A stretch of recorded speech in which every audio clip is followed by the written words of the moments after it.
we should somehow find how to measure this, how hypothetically in future to find the real paradigm that will allow us to assess how close are we to actually where we should be. And for this we need a common denominator. For this we need a common denominator, which can describe literally every type of economic activity. So we started to look for these points which unite human activities and all the natural activities. What can we, if we can apply this kind of ethics, what can we find? And well, the answer is rather obvious. We have every type of economic activity, every type of biological activity has energy in its basis. So every type of, every process can be described as a transition of energy or transformation of energy. So why not take this as a unit of account and start playing from this point? If we are looking for balanced transaction between human and environment, we should look at other things, at what means sustainability in nature. Sustainability in nature means that nothing gets lost, nothing gets wasted. All the processes are cyclical. All the resources are renewable, actually. For every type of them exists a natural process, a circulation, which moves them around. But to approach to this, we need a different type of accounting. Well, this type of accounting is already developed for many years. It's just not used because it's complicated, because it needs a lot of informational input, and it's hard to gather this primary information. But anyway, we are talking about input-output accounting with different units, not monetary units made up, but units that were endowed by energy for us. So if we are talking about cost of a certain, economical good, we must look not only at production of it, what it takes to produce it, because currently we look only at this one, only at this number equation. We should also look what resources did we use, because every type of our activity is more or less utilization of these resources, and they are now out of brackets. The price for them is determined like this: who pays more? It can be zero, virtually. So we should include them. Utilization is not going for free, but for business that counts only these costs tends to externalize this. So this becomes an externality for which society pays, either directly or indirectly suffering from effects of the utilization. And also a compensation for usage of certain good. So if we have all these things incorporated, we will find the true cost of producing and consuming every kind of good. And we will understand how much we really consume of what is endowed.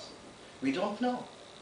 We cannot say how much we consume at the moment, because it's all measured in virtual units with virtual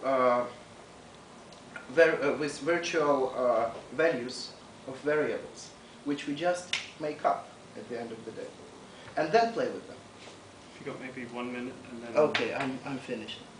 So this is one of the implications of this. One step further, I will skip this, and this is not very important.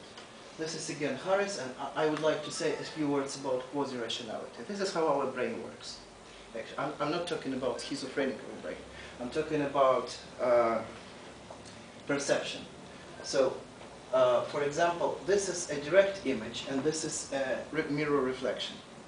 And all the people that know and see Hares in everyday life, they like this direct image more. They say, this is correct. And he himself, he makes mistake all the time. He says, no, this is direct image. This is reflection in the mirror. Why? Because he's more familiar to this kind of image of himself, because he's seeing himself in the mirror. And people see him directly. This is an example how our brain can be cheated.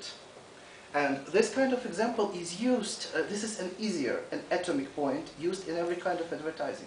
If we are just repeated the name of certain product, we will value it higher, subjectively, than the one which may have intrinsic characteristics higher than that, but we just haven't heard about it. So, but again, look, economical thinking assumes that all consumers are rational. The problem is that they are not.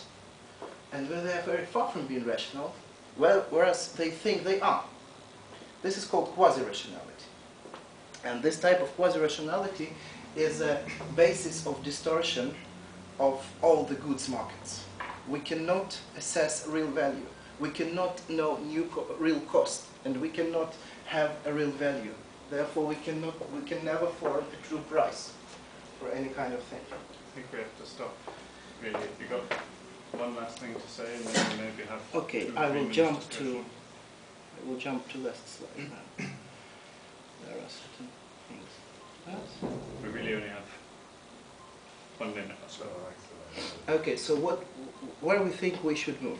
First, monetary system. We should remove all the obstacles for adequate assessment of monetary values. We should cancel interest rates for loans meeting the capital acquisition needs. Energy becomes a pagan value guarantee for the new currency. We should give up cash transactions. Cash is a shadow economy. It's a distortion as well. For goods markets, every producer should disclose mandatory all the information on intrinsic values of his good, what materials have been used, what production processes, and so on and so on. And he should use his resources to provide a full access to public on that. We have all the technical instruments needed. And cradle to grave pricing mechanism. And what is going to be achieved? What is that evolution? Is giving up, abolition of that profound fear, which will give us higher, longer horizon of planning, and which will be real evolution of our system. Even if we don't know what the system is going to be, we should at least know in which direction to meddle. So, from reservedness to openness, from fear to confidence, and probably from competition to cooperation. And main principle is that harmony between natural and social processes. If we do not achieve this transitionary goal, we will never achieve the final goal. And we will never achieve the sustainable development, because only nature is developing sustainably. And all other systems that do not follow the nature's laws, they collapse, sooner or later. So, maybe this will be our future, we'll see. And we are holding a conference on social transformation, and in particular on some notions tested in this hypothesis in Split in half a year. So you are all welcome. Thank you. We've got time for one very short question or comment.